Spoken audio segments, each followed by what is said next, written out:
After a two-day manhunt, 2 sleepless nights, law enforcement have apprehended Vance Boelter. That's 48 hours that law enforcement involved in a complex and dangerous manhunt.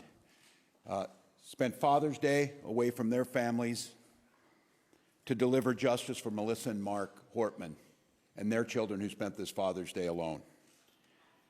To the law enforcement who stand here and the hundreds who are involved in this, the state of Minnesota owes you a deep debt of gratitude. Thank you.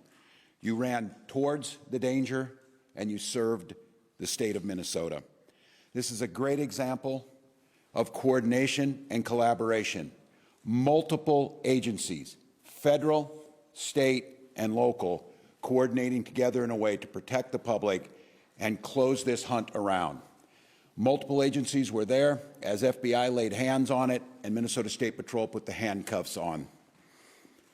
One man's unthinkable actions have altered the state of Minnesota. Melissa Hortman was the core of who our values were. She had a hand in so many things that happened. The building that we stand in, she helped usher through so that we could respond from the State Emergency Operations Center with the professionalism and giving the tools necessary to law enforcement to do their job. To Melissa and Mark's family, I cannot fathom your pain and the grief that you're going through. We'll take solace in the memory and the work that Melissa did, and you can rest assured that we will put every ounce of effort that the state of Minnesota has to make sure that justice is served and the individual responsible for this serves the time for the unspeakable act. State grieves with you. To John and Yvette Hoffman, the latest news is Senator Hoffman came out of his final surgery and is moving towards that, towards recovery. Yvette is healing. And I think when the story comes out, and I'd like to say on behalf of the state of Minnesota, the heroic actions by the Hoffman family and their daughter Hope saved countless lives, and we are grateful. Bureau of Criminal Apprehension will continue to investigate. We will keep you informed. We'll spare no expense and no work to make sure that that happens. A moment in this country where we watch violence erupt. This cannot be the norm. It cannot be the way that we deal with our political differences. Now's the time for us to recommit to the core values of this country. And each and every one of us can do it. Talk to a neighbor rather than arguing. Debate an issue. Shake hands. Find common ground. This is who Melissa Hortman was.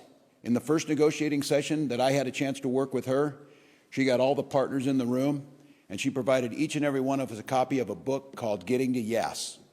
And the whole premise was debating with a sense of goodwill, a sense of trying to come to compromises that serve everyone.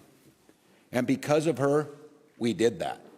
Because of her, we did that year after year after year. That's the embodiment of how things are supposed to work. It's not about hatred. It's not about mean tweets. It's not about demeaning someone. It's leading with grace and compassion and vision and compromise and decency. That was taken from us in Minnesota with the murder of Speaker Hortman. So for each and every one of us to truly honor, and we will continue to honor that spirit, but we will need to do it in just more than actions in a memorial. Conducting ourselves in the spirit that Melissa Hortman did her work is what the country needs to heal. I will once again say the deep debt of gratitude. These professionals standing behind us and countless others. This was, you'll hear from them, incredibly complex. And to take this suspect in with no life or injuries to civilian population and to bring him in alive so he can serve justice, which he will do in Minnesota,